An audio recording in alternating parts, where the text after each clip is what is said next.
I thought I had everything a woman could want. My marriage to David felt unshakable after 8 years together, and our 6-year-old Emma was the light of both our lives. "Mommy, can Uncle Marcus push me on the swing today?" Emma asked, bouncing excitedly in the kitchen. "If he has time, sweetheart," I replied, watching David flip pancakes at the stove. "He always has time for our little princess," David said, grinning at Emma. "Marcus should be here any minute for breakfast." I smiled, but something fluttered in my chest when David mentioned his name. Marcus had moved back to town 3 months ago after his divorce, and we'd welcomed him into our Sunday routine without hesitation. "I'm so glad he's back," David continued. 15 years is too long to be away from your best friend." The doorbell rang, and Emma raced to answer it. I heard Marcus's deep laugh echoing through the hallway, followed by Emma's delighted squeals. "There's my favorite girl," Marcus said, sweeping Emma into a hug as he entered the kitchen. "Marcus, perfect timing," David said, clapping his friend on the shoulder. Sarah made her famous blueberry pancakes. "You're spoiling me," Marcus replied, but his eyes met mine for just a moment too long. "Thanks for always including me in family breakfast." "Your family," I said quickly, turning away to pour orange juice. "Besides, Emma would never forgive us if we didn't invite Uncle Marcus." We ate breakfast together, laughing at Emma's stories about school and Marcus's tales from his new job at the marketing firm. It felt so natural, so right. David looked happier than I'd seen him in months. "I should head out," Marcus said eventually. "I promised to help Mrs. Chen with her garden today." "That's my mom," David explained to me. "She's been trying to get someone to replant her roses for weeks." After Marcus left, David pulled me close, while Emma played in the backyard. "I love having him around again," he whispered against my hair. "It feels like we're complete now, you know? My best friend, my beautiful wife, our amazing daughter. What more could a man want?" I should have felt the same contentment David did. Instead, I found myself replaying the moment Marcus's eyes had lingered on mine, the way my pulse had quickened when he'd smiled at me over breakfast. But I convinced myself it was nothing, just appreciation for a good friend who made my husband happy. The first crack appeared on a rainy Thursday in October. David's phone rang at dinner, and I could tell from his expression it was serious. "I have to fly to Chicago tonight," he said after hanging up. "Emergency client meeting. The Morrison project is falling apart." "How long will you be gone?" I asked, already calculating Emma's school schedule in my head. "Probably through the weekend. I'm sorry, honey. I know we had plans." After David left for the airport, I settled into my usual evening routine with Emma. Bath time, story time, then tucked into bed by 8:30. Everything was normal until Emma started burning up around 10 p.m.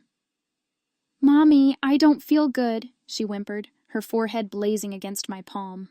I checked her temperature, 103.2 degrees. Panic shot through me as I stripped her down and tried cooling her with wet cloths, but nothing worked. Without thinking, I called Marcus. "Sarah, what's wrong?" His voice was immediately alert despite the late hour. "It's Emma. She's burning up and I can't get her fever down. David's in Chicago and I—" My voice cracked with fear. "I'll be right there," he interrupted. Marcus arrived within 20 minutes, carrying a pharmacy bag and ice packs. He took one look at Emma and went into action, helping me give her medicine and setting up cooling stations around her bed. "She's going to be okay," he said softly as we monitored her temperature hour by hour. Kids spike fevers fast, but they come down just as quickly. By 3 a.m. we were both exhausted, sitting on the couch while Emma finally slept peacefully. "You're an amazing mother, Sarah," Marcus whispered, his hand covering mine on the cushion between us. "Emma is so lucky to have you." The way he looked at me in that moment, with such intensity and admiration, made my heart race in a way that had nothing to do with worry about Emma. "Marcus, I started, but he leaned closer. "I know this is wrong, Sarah. I know David is my best friend, but I can't stop thinking about you." I should have pulled away, should have reminded him about David, about loyalty, about our marriage vows. Instead, I found myself leaning into his warmth, feeling desired and appreciated in a way I'd forgotten was possible. "We can't," I whispered. but I didn't move away from him. "I know," he said, his thumb tracing circles on the back of my hand. "But telling myself that doesn't make the feelings disappear." We didn't kiss that night, but something fundamental shifted between us. When Emma's fever broke the next morning, Marcus left before David returned from Chicago. But the damage was already done. I spent the next week replaying every word, every touch, every meaningful glance we'd shared. I told myself it was just the stress of Emma being sick, that I'd imagined the electricity between us. Deep down, though, I knew I was lying to myself.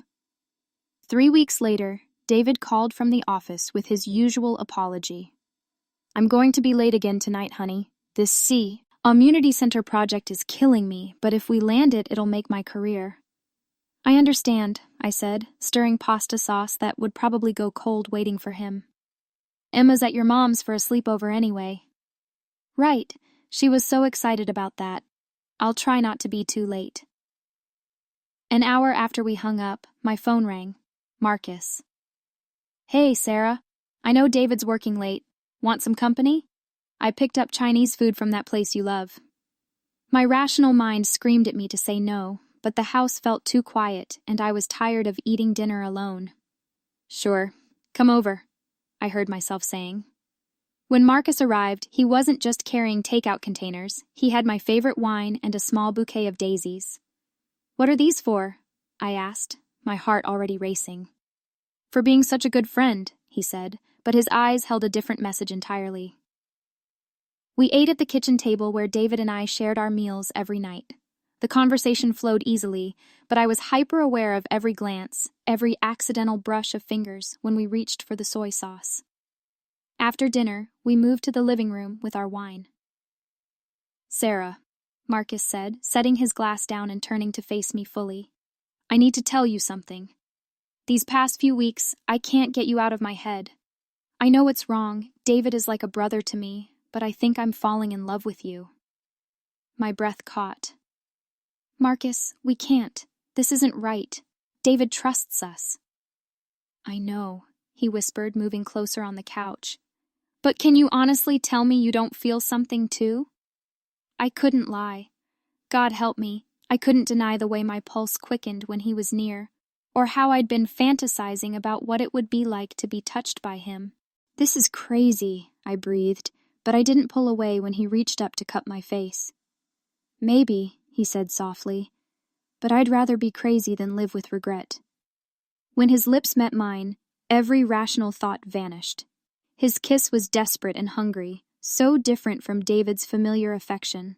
I kissed him back with 8 years of suppressed passion, forgetting everything except how alive he made me feel. "Sarah," he whispered against my neck, "are you sure about this?" I should have stopped then. Should have remembered my wedding vows, my daughter sleeping peacefully at her grandmother's house, my husband working late to build our future.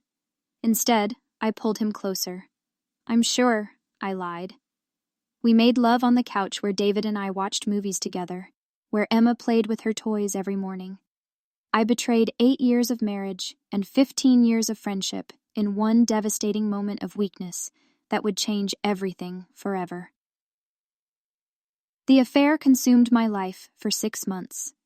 I became an expert at deception, compartmentalizing my guilt while living a double life that terrified and exhilarated me in equal measure. "I have to work late at the store tonight," I told David over breakfast, avoiding his eyes. "Inventory." "Again?" he asked, but not suspiciously. "You've been putting in a lot of extra hours lately." "Tourist season," I said, the lie sliding off my tongue with practiced ease. "You know how it is." But I wasn't doing inventory. I was meeting Marcus at his apartment, where we pretended to be a normal couple for stolen hours before I had to return to my real life. "We should tell him," Marcus said one afternoon as we lay tangled in his sheets. "We should be honest about our feelings." "We can't destroy his life like that," I replied, though my resolve was weakening with each passing day. "He loves us both." "And what about what we love?" Marcus asked, tracing patterns on my bare shoulder. "Don't we deserve to be happy?" The question haunted me, but I always pushed it away. I told David I was taking a book club meeting when I was really having dinner with Marcus in the next town over. I claimed parent-teacher conferences that didn't exist. I even used Emma as an alibi, saying I was volunteering at school events that were complete fabrications. David never suspected anything. He was completely absorbed in his community center project, coming home exhausted but excited every night. "This is it, Sarah," he said one evening, spreading blueprints across our dining table. "This project will establish my firm as one of the best in the state. We're talking about a future where Emma can go to any college she wants, where we can travel the world together." I nodded and smiled, all while planning my next secret meeting with Marcus. The worst part was watching David and Marcus together. They still hung out every weekend, working on David's car or watching football games. Marcus would clap David on the back and laugh at his jokes, all while texting me about when we could next be alone. "Uncle Marcus!" Emma would squeal whenever he visited, running to him for hugs and piggyback rides. "How's my favorite princess?" he'd ask, swinging her around while I watched with a sick feeling in my stomach. I was destroying not just my marriage, but my daughter's innocent love for a man who was betraying her father every chance he got. The breaking point came on our 9th wedding anniversary. David surprised me with a weekend getaway to the mountain cabin where we'd spent our honeymoon. "I've been working too much," he said, pulling me close as we stood on the cabin's deck overlooking the lake. "I want to focus on us, on our family. You and Emma are everything to me, Sarah. I love you more now than the day I married you." As he held me, watching the sunset paint the sky in brilliant oranges and pinks, I realized I had to end it with Marcus. The guilt was literally killing me, eating away at everything good in my life. David deserved better than a wife who was living a complete lie. Breaking up with Marcus was harder than starting the affair. He didn't take it well when I told him it was over. "You can't just throw away what we have, Sarah," he pleaded as we sat in his car outside the bookstore after I'd closed for the day. "What we have is built on lies and betrayal," I said, though saying the words felt like ripping my heart out. "David is your best friend. Emma calls you uncle. We're destroying people we claim to love." "Then leave him," Marcus said desperately, grabbing my hands. "We can start fresh somewhere new. Just you, me, and Emma." The suggestion horrified me. "I can't take Emma away from her father, and I won't ask you to choose between David and me anymore. This ends now." "Sarah, please." "No," I said firmly, pulling my hands away. "I mean it, Marcus. We're done." For 2 months, I managed to stay strong. I threw myself back into my marriage, trying to rebuild what I'd been systematically destroying. David and I went on date nights again. I cooked his favorite meals and actually listened when he talked about work instead of mentally planning my next lie. But Marcus wasn't making it easy. He'd show up at the bookstore during my lunch break, asking to talk. "I miss you," he'd say. "I can't sleep. I can't work. How are you just moving on like nothing happened?" "Because I have to," I'd reply, but seeing him made my resolve crumble a little more each time. He'd call when he knew David was home, forcing me to act normal while my heart pounded. "Hey, Marcus," I'd say brightly. "David's right here. Want to talk to him?" The final straw came at Emma's school carnival. I was watching her ride the carousel when Marcus appeared beside me. "I miss you," he whispered, standing too close. "I dream about you every night. This distance between us is killing me." "Stop," I hissed, looking around frantically. "People are watching. David is right over there." But Marcus grabbed my hand anyway, interlacing our fingers like we were still lovers instead of former ones. "I don't care who sees," he said. "I love you, Sarah. I've never felt this way about anyone." That's when I saw her, Mrs. Patterson, the biggest gossip in our small town, staring directly at us with her mouth hanging open. My blood turned to ice. "Let go of me," I whispered frantically, yanking my hand away. But it was too late. I could see the wheels turning in Mrs. Patterson's head, the way she immediately turned to whisper excitedly to her friend. The secret I'd guarded so carefully for 8 months was about to explode in the most public way possible.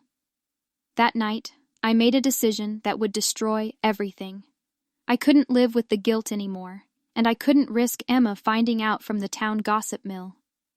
I had to tell David the truth, no matter what it cost us. I waited until Emma was asleep, her bedroom door closed, and the house finally quiet.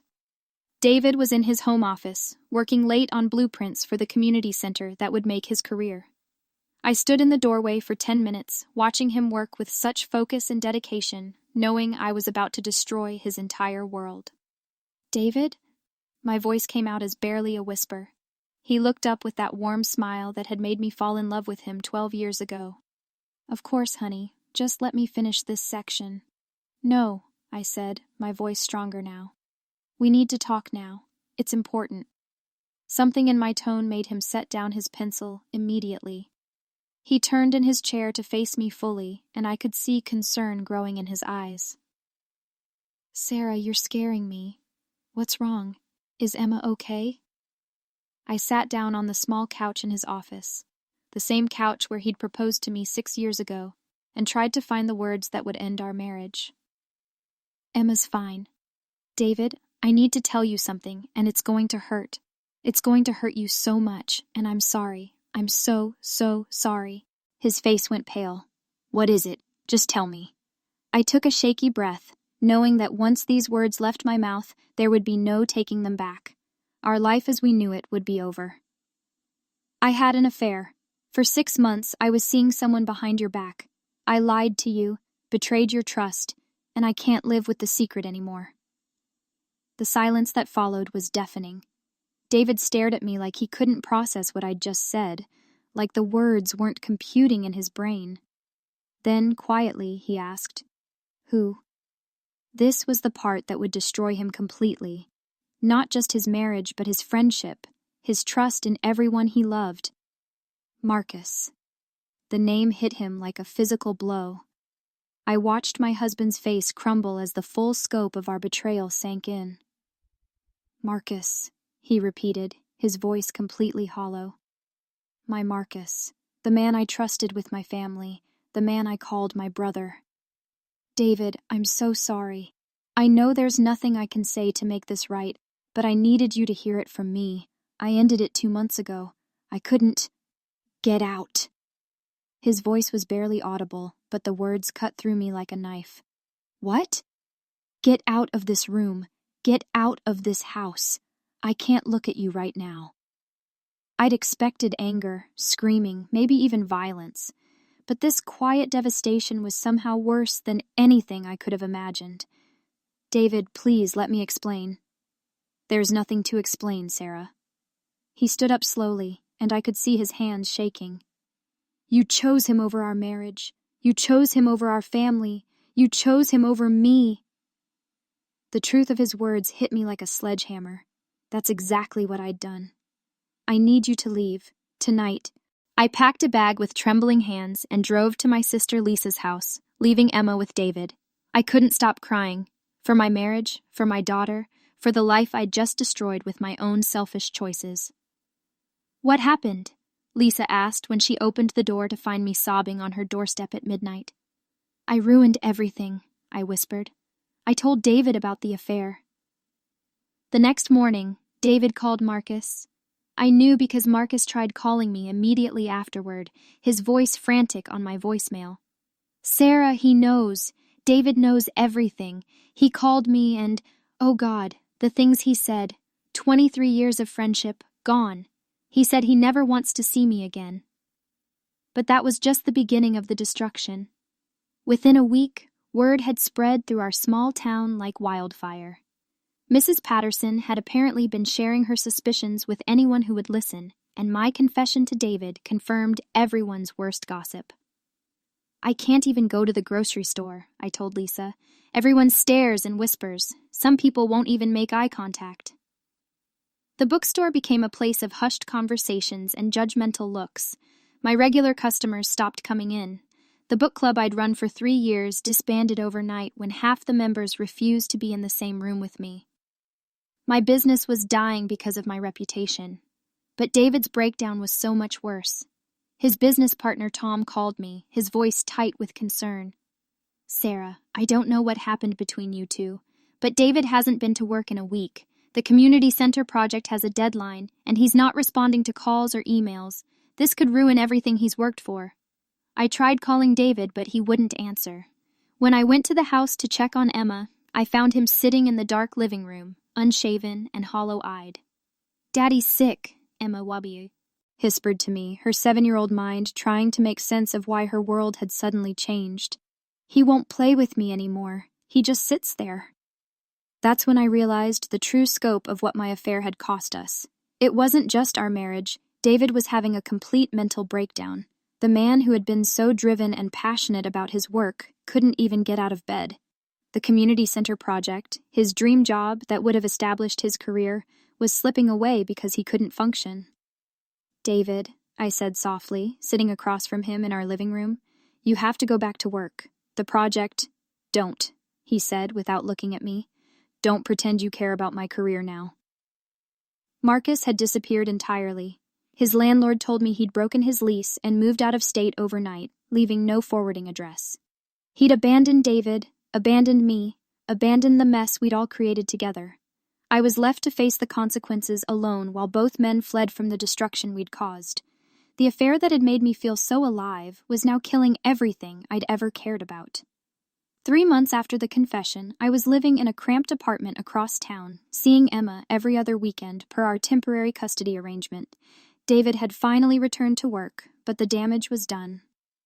I lost the community center contract, he told me during one of our brief conversations about Emma's schedule. Tom dissolved our partnership. He said he can't trust my reliability after my episode. The man who had once been the most successful architect in our town was now taking small residential jobs just to pay his bills. I watched from a distance as his life crumbled, knowing I was responsible for every piece of debris. The worst part was seeing how it affected Emma. She didn't understand why Mommy and Daddy couldn't live together, Nymore, why Daddy seemed sad all the time, or why Uncle Marcus had suddenly vanished from her life. "Did I do something wrong, Mommy?" she asked me during one of our visits, her innocent eyes filled with confusion. "Is that why you and Daddy don't love each other anymore?" Breaking her heart was worse than breaking David's. At least David understood what had happened, even if he couldn't forgive it. Emma was just a 7-year-old girl whose stable world had exploded without explanation, and I couldn't tell her the truth about why. "No, sweetheart," I said, pulling her close. "You didn't do anything wrong. Sometimes grown-ups make mistakes, and those mistakes hurt the people they love. Will you and Daddy ever live together again?" "I don't think so, baby." I tried to rebuild my life, but our small town made it impossible. The bookstore closed after 6 months of declining business. I took a job at a library 2 towns over, starting fresh where no one knew my story. David and I barely spoke except about Emma's schedule. When we did interact, he was coldly polite. The warmth and love that had defined our 12-year relationship was completely gone. He'd lost weight, gained gray hair, and developed a permanent sadness in his eyes that hadn't been there before. I'd destroyed the man I'd promised to love and protect. During this time, I learned that Marcus had moved to Oregon and married someone else within 6 months of leaving town. The man who had claimed to love me so desperately that he'd risk everything had simply started over as if our affair had never happened. "He got married?" I asked Lisa when she told me the news. "According to his Facebook page, some woman he met at work. They look happy." I stared at the photos she showed me, Marcus laughing with his new wife at their wedding, the same smile he'd given me during our secret moments together. I was the only one left to face the long-term consequences of what we'd done. 2 years after the confession, I made one last attempt to apologize to David properly. Emma was 9 now, and spending equal time with both of us. David had slowly rebuilt his business, though he'd never fully recovered professionally. I asked him to meet me at the coffee shop where we'd had our first date 14 years ago, hoping the familiar setting might soften his heart even slightly. "What do you want, Sarah?" he asked when he sat down across from me. The man who had once looked at me like I hung the moon couldn't even maintain eye contact now. "I want to apologize. Really apologize. Not just for the affair, but for everything that came after. The way it destroyed your business, your trust, your relationship with Emma. I know I can't fix what I broke, but I need you to know that I understand the full scope of what my choices cost you." David was quiet for a long time, stirring his coffee absently. When he finally spoke, his voice was steady but tired. Do you know what the worst part was, Sarah? It wasn't even the cheating, though that nearly killed me. It was realizing that the woman I'd loved for 12 years was capable of living a double life so convincingly. His words hit me like physical blows because they were completely true. You looked me in the eye every day for 6 months and lied, he continued. You used our daughter as an alibi. You made me feel crazy for working so much when you were using that time to betray our family. I know, I whispered. I became someone I didn't recognize, someone I'm ashamed of every single day. I lost my best friend and my wife in one night, David said, finally meeting my eyes. Marcus and I had been friends for 23 years. 23 years, Sarah. You didn't just cheat on me. You both stole decades of friendship and brotherhood that I can never get back. I know there's nothing I can say. You're right. There isn't. He stood up to leave. I've moved on, Sarah. I'm seeing someone now. Someone who would never do what you did. The news shouldn't have hurt as much as it did, but it felt like another loss. I'm glad, I said, and meant it. You deserve to be happy. Yes, I do, he replied. And so does Emma. So does Claire. Claire? The woman I'm dating. Emma likes her a lot. As he walked away, I realized this was truly the end. There would be no forgiveness, no reconciliation, no healing of the wounds I'd created. I had destroyed 2 relationships that had defined David's life, and we all had to live with that reality forever. 5 years have passed since that night I confessed everything to David. I'm 35 now, living in a different state, working as a librarian in a small college town where no one knows my story. Emma is 12 and splits her time between David and me. She's started asking harder questions about why we divorced, and I know that soon I'll have to tell her an age-appropriate version of the truth. Mom, why did you and Dad really get divorced? She asked last weekend during one of our visits. Sometimes people make mistakes that hurt the people they love, I said carefully. I made a very big mistake that hurt your father deeply. What kind of mistake? I'll tell you when you're older, sweetheart, but I want you to know that it was my fault, not your dad's. He's a good man who deserved better than wit, and I gave him. David remarried last year to Claire, the kindergarten teacher he'd mentioned at the coffee shop. When Emma showed me their wedding photos, I felt a complicated mix of happiness for him and grief for what we'd lost. He deserved someone who would never betray his trust the way I had. Claire makes Dad laugh again, Emma told me. Like he used to laugh before. Before I ruined everything, she meant, though she didn't say it. I've been in therapy for 3 years, trying to understand how I became someone capable of such devastating betrayal.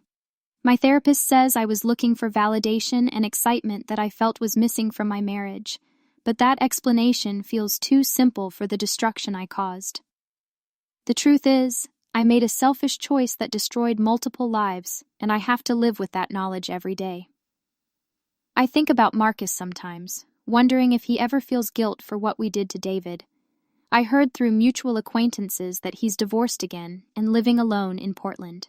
Part of me hopes he's learned from what happened, but mostly, I hope our paths never cross again.